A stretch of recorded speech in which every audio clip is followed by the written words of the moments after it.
100メガショックネオジオ。その噂は本当なのか。 SNK 歴代の人気キャラが総登場。ゲーマー待望夢のチームバトル。 SNK。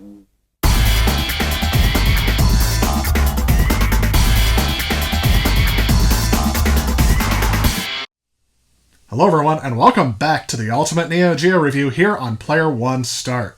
In the previous videos in this series, we were taking a look at the launch titles, the history and development, the tech specs behind the console, and in terms of the game library, we've just barely been able to scratch the surface. In fact, this series has had a bit of a hiatus, as I've had to go through and play almost every single fighting game for this system. And that took a bit of time, because if I had to pick a genre that was almost synonymous with this system, it would be the fighting games. There are just a ton of them, and a lot of them were developed by SNK themselves, so I had to do them justice and make sure that I had left enough time to cover each one of these.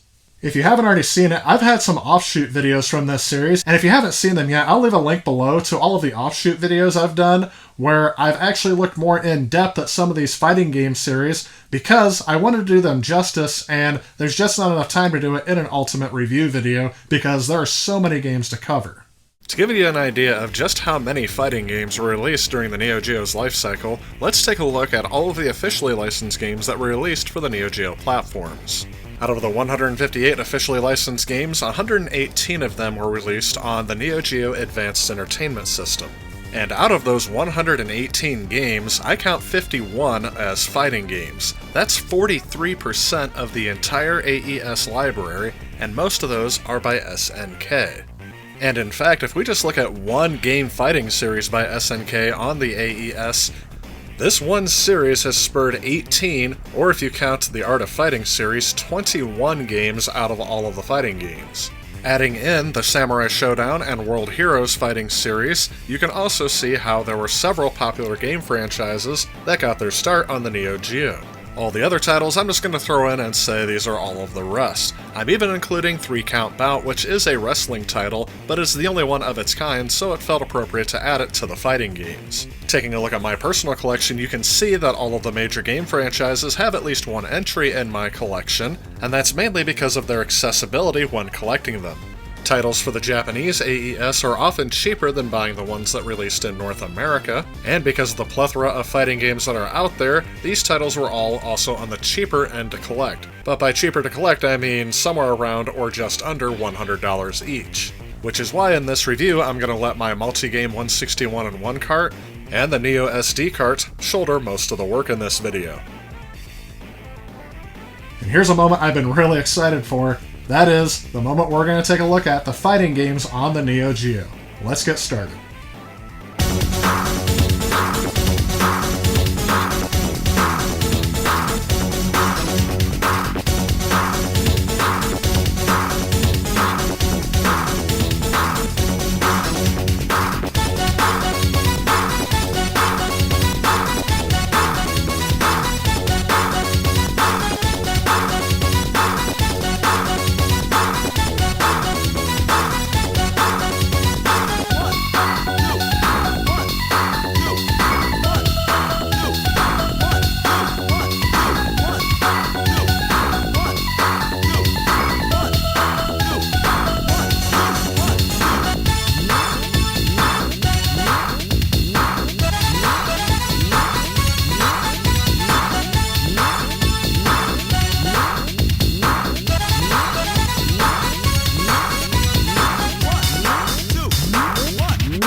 As I've already covered the King of Fighters series in its own review video, all I'm going to say in this video is that this ended up being my favorite of the big series on the Neo Geo. Which may not be as much of a surprise, as it seems like the best of all the SNK franchises ends up in this series.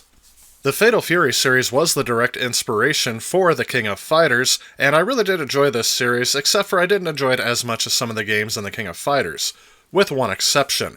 Garou Mark of the Wolves ended up being, I think, my favorite fighter on the system. If not, it's pretty far up there. It's a really good game. But again, I've already covered this series in its own review video as well.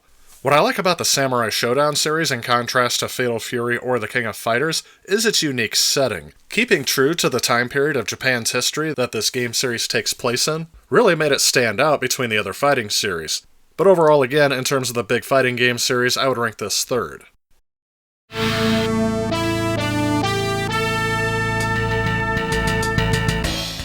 One fighting series that I did not cover in its own review video was World Heroes. This game was released in 1992 and published by Alpha Denshi, later known as ADK, with the assistance of SNK. This game takes place in the distant future, where a well-renowned and famous scientist is determined to figure out who the strongest fighter in history is, and has gone to great lengths in order to finally gain the answer to this question. Through the use of a time machine that he has built, he has brought together the world's most powerful superheroes throughout each century so that all of them can compete in a one-on-one fighting deathmatch tournament. Much of the gameplay in World Heroes is controlled with 3 of the 4 buttons: A to punch, B to kick, and C to throw. There are 8 playable characters in the roster and 2 different play modes to choose from: Normal Game and Deathmatch. In Normal Game, players have to defeat the other 7 playable characters in a random order, followed by a battle against the final boss. Deathmatch is just like Normal Mode, but with a twist. Players fight in a ring with environmental hazards, such as electrical barriers, spiked walls, oil puddles, and more obstacles which players must avoid when they're fighting.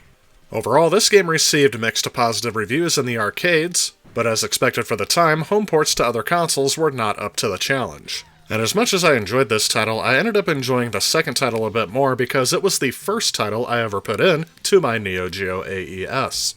World Heroes 2 was released in 1993, and the plot of this game takes place a year from its predecessor. Because of the interference of the final boss from the first game, the evil scientist feels that he was not able to get an accurate answer to who is the world's best fighter, so he basically stages the tournament again. World Heroes 2 controls much like its predecessor, except there is now an ability used to throw when close enough to an opponent, or taunt against the opponent. The roster is expanded to 14 playable characters in all. In normal game mode, the player must defeat 4 of the original 8 characters introduced in the original World Heroes, again chosen at random, but after that the player must defeat 2 bosses in order to win the game. Deathmatch mode also makes a return, adding obstacles to the ring that you must avoid. This game was very well received in arcades of both Japan and North America, with scores averaging around 8.5 out of 10 to 9 out of 10. Upon its release, one reviewer said it was the best Neo Geo fighting game next to Fatal Fury 2, and is as good as Street Fighter 2. Now that is a bold statement. Given the choice between the two, I think I would still prefer Street Fighter, but this one definitely gives it a run for its money, and is an enjoyable experience on the console. The game was followed up in 1994 with the game World Heroes 2 Jet, which added 3 new characters, as well as new and modified moves, as well as fighting statistics added to the playable characters that return from the first 2 World Heroes. However, the normal game and deathmatch modes are replaced by Entry to the Tournament and the Forging of Warriors. In Entry to the Tournament, the objective is to first face 4 groups that have 3 opponents per group, and defeat at least 2 out of the 3 opponents in each group. Then the player must defeat Captain Kidd in at least 2 out of 3 rounds, and then lastly the player must defeat Hanzu the same way, as well as defeating Zeus's henchmen, before facing Zeus himself. In the Forging of Warriors, the player selects an opponent to fight against. Each battle, against a character like in most fighting games at the time of its release, requires the player to win 2 out of 3 rounds to completely win against each opponent. Once the player wins or loses, the player returns to the player select and enemy select screens. After winning against 4 opponents in a row, the game will end. This game again received average to positive reviews, with one reviewer praising the tournament mode and the new moves, but criticizing the absence of deathmatch and the slow-paced gameplay. I think that's what I personally didn't like about this one as compared to its predecessor, but this one was also a very competent title. The series wraps up in 1995 with the game World Heroes Perfect. In this game, each character has a traditional 4-button attack layout instead of the 2 out of the 3 pressure-sensing button attack layout like its predecessors had. Players are able to perform weak or strong versions of special moves depending on whether they press one or both punch or kick buttons with the special move command. New additions include a few new playable characters, and each character now has a special move that they can use by pressing the A, B, and C buttons simultaneously.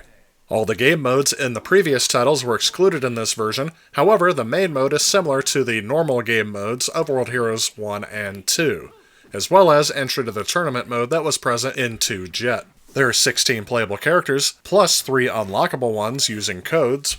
The object of the game is to face off against several of the playable characters selected at random, and after defeating 10 characters, the player will then face off against Zeus and Neo Geo. If the player defeats Neo Geo, they will be able to see their selected character's ending. This game has been mixed with more of a mixed outlook than other titles in the series, with one reviewer from GamePro stating that it was almost perfect, but expressed disappointment that it was only an upgrade over the previous installment. Maybe it's because I played all of these games in order, but this one I thought was the weakest out of the series, with 2 still being my favorite. World Heroes Perfect!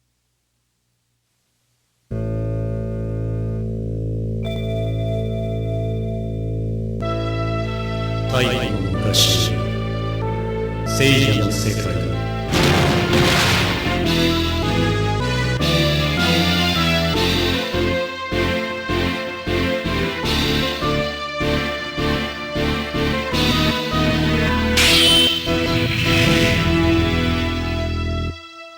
The Last Blade is a fighting game that was developed by SNK, released for the Neo Geo in 1997, and this game acts as a spiritual successor to the Samurai Shodown series, and that is due to it being a similar 2D weapons-based fighting game.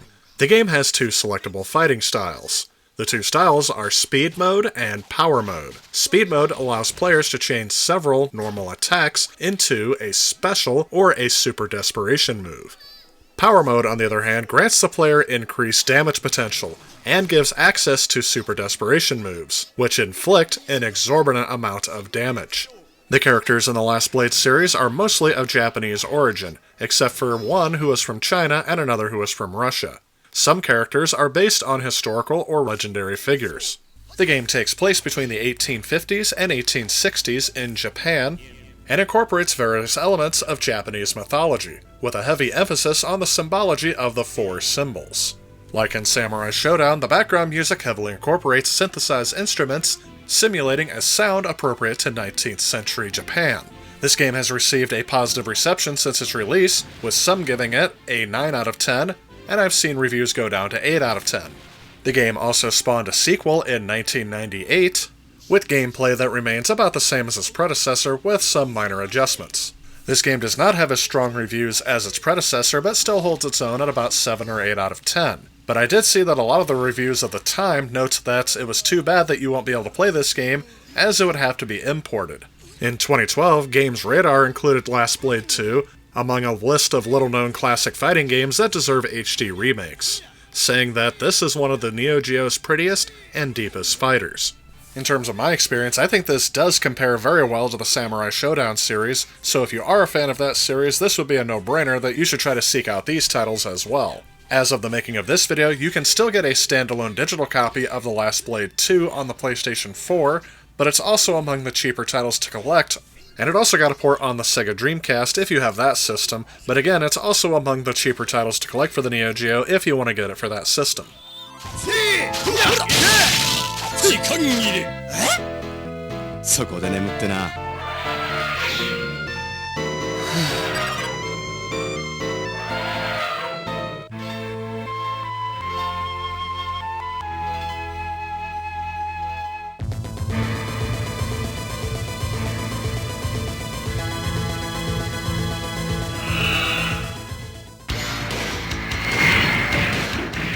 I previously covered King of the Monsters in the Launch Games video, but to follow up, there was a sequel made to that game in 1992, and it's surprising to me that this is by SNK, only due to the fact that I didn't enjoy either one of these games. I like the concept that you're basically fighting all of these monsters as they rage a war against the globe, but I don't think it was executed very well. At least I didn't find this very fun to play at all. And for a system that's known for groundbreaking fighting games, I think this one's a pass.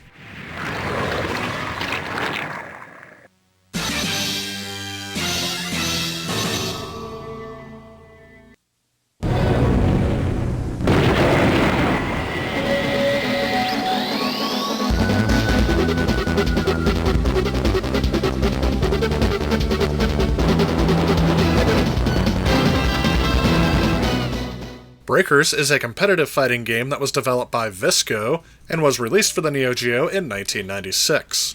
And this game kind of reminds me of Fatal Fury. That is, in terms of its gameplay. I think it's obvious that most of the characters take inspiration from the game Street Fighter II. This game did not receive good reviews at the time of its release, getting about a 5 out of 10 from the game reviews that I've seen, but the game has gained something of a cult following. The home ports of Breakers was never released outside of Japan, pushing it deeply into obscurity. This game became more accessible with the use of emulators, because this game was never released outside of Japan, and there were no home ports of its sequel, Breaker's Revenge. My opinion of this game is a typical fighting game of the era, and nothing really stood out to me about it. So again, not something I would consider essential for your Neo Geo experience, but if you want to see some of those fighters that nobody's ever played before, this would be one to start with.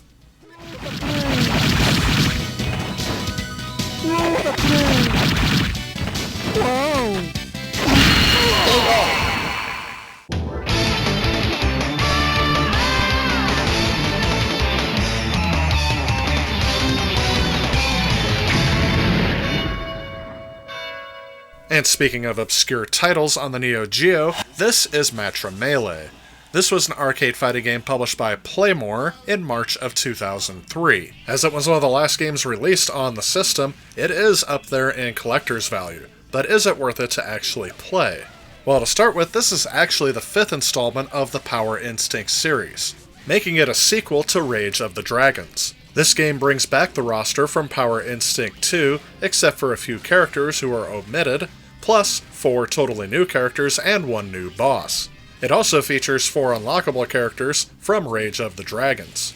In the game's story, the king of a certain country wants to find a worthy successor for the throne and the ideal husband for his daughter. So I guess the only solution to that problem is to hold a fighting tournament where the prize is the hand of the princess and the throne. This game's visual style and gameplay were something that I found unique to make it stand out against the plethora of fighting titles that are on this system.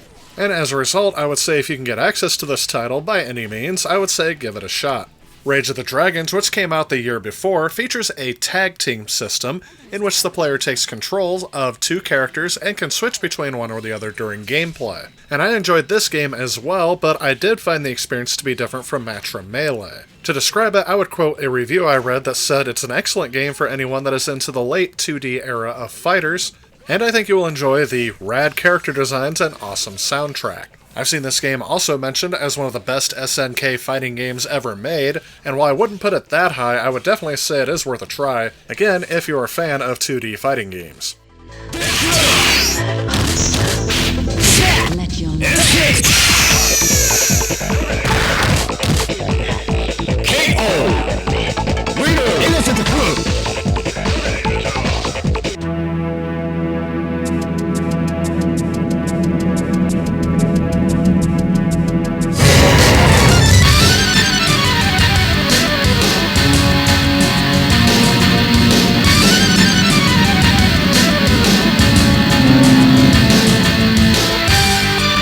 SVC Chaos, SNK vs Capcom. SNK vs. Capcom SVC Chaos was released in 2003 for the Neo Geo arcade and home platforms, and the gameplay in this game is similar to the King of Fighters 2002. It kind of has the same 4-button configuration and many of the same techniques. However, the game does not follow the team battle format. But basically, it's like if King of Fighters turned into a game where you fought against different universes, SNK versus Capcom. And if you're a fan of both SNK fighter games and Capcom fighter games, you may not be disappointed with this title, but for me, I actually found it a bit underwhelming. The only difference between this and a lot of the other fighting games is just the characters you get to choose from. Overall, a unique crossover, but not one that really stood out in my opinion.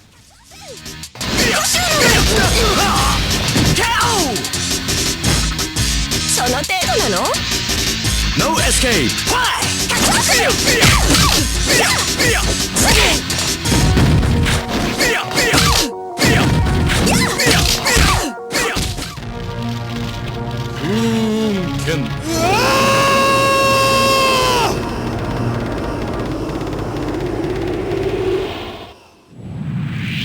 Savage Rain.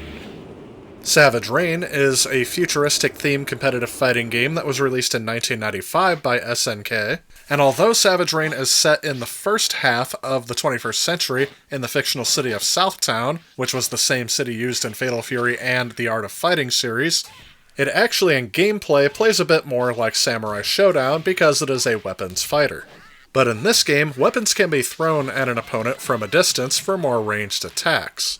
There are also 2 levels of playing fields, where you can jump between the 2 of them to either avoid or launch attacks from. The button layout for attacks resembles World Heroes a little bit, with a button for punching, one for kicking, and another one for the weapon, as well as jumping between the 2 different planes. And much like the Art of Fighting, the camera can zoom in on the characters when they are in close proximity, and the 2-plane system reminds me a lot of Fatal Fury. Despite being a lot like other games in the series, it's kinda like a nice matchup of the best of each of those game franchises. I did personally enjoy this game for that reason, but I see the reviews of this game are a bit all over the place, with a lot of them ranging between 4 out of 10 to 8 out of 10. But I think that range can barely be defined with one comment. If you can't get enough of these kind of fighting games, here's another. I like the game, but I wouldn't consider it essential over the series that inspired it, so this game may be more suited to those that are really hardcore fans of the 2D fighting game genre. The game did spawn a sequel in 1996 called Kizuna Encounter, and this game has been compared more to Real Bout Fatal Fury's fighting system. I have a similar opinion of this game, but I think I liked Savage Rain just a little bit better.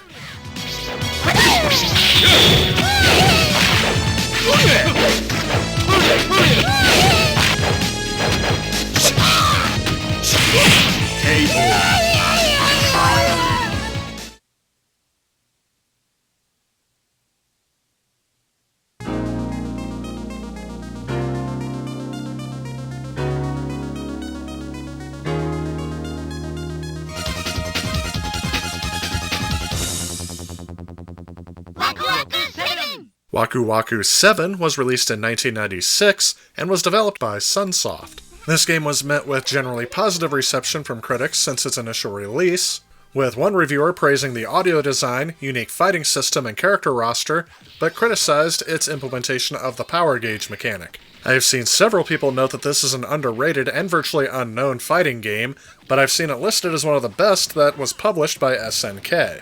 I think what made this game stand out for me was the art style and character design. It almost appears more cartoony than all of the rest of the games on this platform, and I think it made it stand out in my memory because of it. Otherwise, there's not really much more I can say about this game that I haven't said about all the other games. It just lives up to that typical, average to above average gameplay that you expect from some of these fighting games.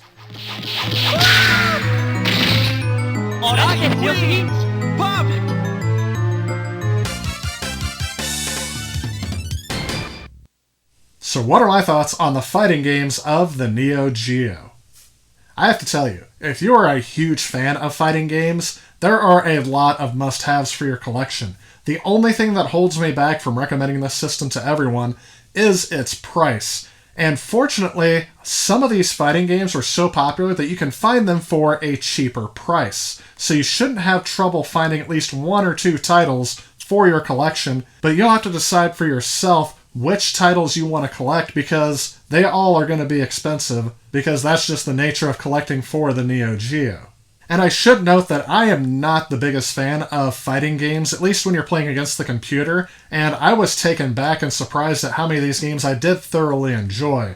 It did take me back to that time in the mid-90s when 2D fighting games were all the rage. And even though they don't include some of the iconic series that I grew up with, like Street Fighter II and Mortal Kombat, these games are worthy competitors, and I would definitely recommend that if you have a Neo Geo, you've got to pick some of these up. It is just a requirement. That said, that is going to wrap things up for this video. In the next parts in this series, we're going to go through, by genre, other games that were released for the Neo Geo, and I'm not quite sure what's going to be next, so stay tuned for that. Right now, it's undetermined. Please leave a like below and a comment. Let me know some of the games that you guys enjoyed seeing in this video, and which games you guys have personal experience with, or which ones you want to try out. Stay tuned because I have more content coming, and I will see you all in the next video. If you like this video and you'd like to help out with future projects on this channel, please consider supporting me on Patreon. A special thanks to those Patreons you see on screen. Also, if you like what you see, please remember to leave a like and click that subscribe button on your way out. As always, I want to thank you all so much for watching, and I will see you all in the next video.